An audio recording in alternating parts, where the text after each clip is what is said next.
Welcome to The Explainer. Today, we're going to tear apart one of the most famous pieces of advice out there to find a powerful, practical framework for success and, well, for happiness.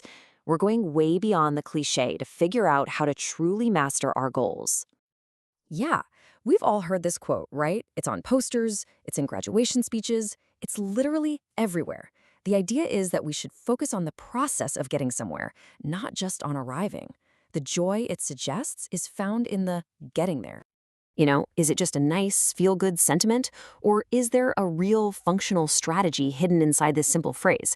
The truth is, getting the balance right between the journey and the destination, well, it can be the single most important factor in whether you succeed and, just as importantly, whether you're happy along the way. All right, let's really break this down.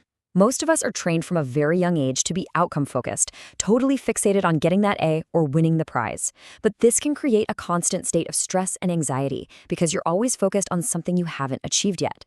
The alternative is a process-focused approach, where the goal is simply to get into the work and the motivation comes from the small wins.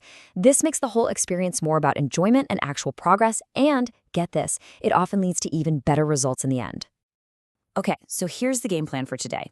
We're going to start by understanding the problem, what we'll call the destination trap. Then we'll explore how to shift our focus, look at the cool science behind when to focus on what, learn a super practical 3-step method, and finally, see how this applies to everything from our personal goals to huge global challenges.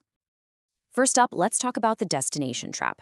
This is what happens when we become so obsessed with the finish line that we can't even enjoy the race. Or worse, we get discouraged and give up before we even really get started. Psychologists have this great way of describing a destination-focused goal. They call it a dot on the map. Now, when you're just starting out, that dot can seem impossibly far away. And if you're constantly staring at that distance, that giant gap between where you are and where you want to be, it doesn't just feel bad, it can be incredibly demotivating. It shines a spotlight on failure and distance instead of on your progress and your effort. So let's get to the solution. If the destination is a trap, then the journey is our escape route. This is about reframing our entire approach to achievement, turning it from a stressful sprint into a fulfilling adventure. Mindfulness experts suggest we just need a new metaphor. A goal isn't just a point to be reached. What if we treated it like a road trip? The destination matters for sure, but the real memories, the good stuff, that's made along the way. The conversations, the weird detours, the music. Or think of it like a symphony, where every single note contributes to the final masterpiece. The quality of the experience becomes the goal itself. And mindfulness gives us actual tools to make this shift. It's not just wishful thinking. It trains our brain to pay attention to the present moment. It teaches us to reframe setbacks not as failures, but as valuable lessons. And it helps us understand something crucial. Pain in life is pretty much unavoidable. But suffering? That's often a choice based on our mindset. By creating joy in the process, our goals become more sustainable and life becomes way more enjoyable. But here's the twist. It's not always about the journey.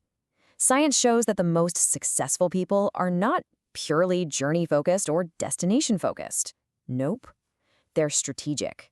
They know when to look at the big picture map and when it's time to just focus on the road right in front of them. This shows the dynamic rhythm of focus. Researchers at Stanford found that our motivation actually changes depending on where we are in pursuit of a goal. When you're just starting, your focus should be on the journey, mapping out your first few steps, getting your tools together. While you're in the thick of it, making progress, the focus shifts to the process itself to really improve your performance. Then, as you're getting close to the finish line and maybe your momentum is waning, you shift your focus to the destination for that final motivational boost. And finally, once the goal is done, you reflect on the journey to build those lasting habits and identity. During that middle making progress phase, the ideal state to be in is called flow. You probably felt this. It's that feeling of being completely in the zone. Your sense of time just disappears, your focus is absolute, and your performance feels almost effortless.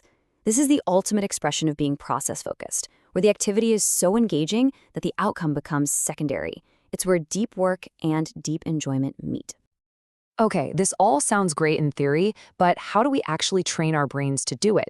Let's break down a simple, actionable method that you can start using today. This 3-step exercise is like a workout for your brain. First, find your anchor. Even in the most tedious task, there's usually one small thing you can appreciate. Maybe it's the feel of the pen on paper, the satisfaction of solving one line of code, or the rhythm of your breathing during a run. Next, you actively concentrate on that positive anchor while you're doing the task. And finally, and this is key, just like in meditation, when your mind inevitably wanders to stress about the outcome, you don't fight it. You just gently guide your focus back to your anchor. Over time, this builds a powerful mental muscle for process focus. Now, this isn't just about personal productivity. This mindset shift has profound implications for how we approach some of the world's most complex and wicked problems. It's about taking the scenic route to find much deeper solutions.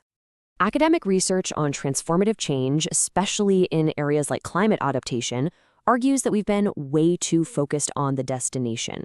We want people to adopt a certain policy or believe a certain fact. But this quote highlights a deeper truth. The straight line, just telling people what to believe, is often totally ineffective. The scenic route is about understanding the journey of how and why people arrive at their beliefs in the first place. This visual just captures the concept perfectly. Instead of focusing only on the outcome, like a specific policy change, a journey-focused approach asks us to understand the complex web of values, experiences, and meaning that shapes people's perspectives. True, lasting change doesn't come from forcing a destination. It comes from walking the scenic route of understanding together. So let's bring this all together. By embracing both the journey and the destination in the right measure, we can fundamentally redefine what success really looks and feels like. Think about it. The point of getting an education isn't just the diploma. It's becoming a lifelong learner. The point of a fitness goal isn't just losing 5 pounds. It's becoming a person who maintains healthy habits for life. The destination marks a moment, but the journey builds an identity.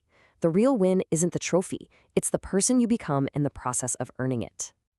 So, the ultimate takeaway is this. The journey and the destination are not enemies. They are partners in a powerful system for growth.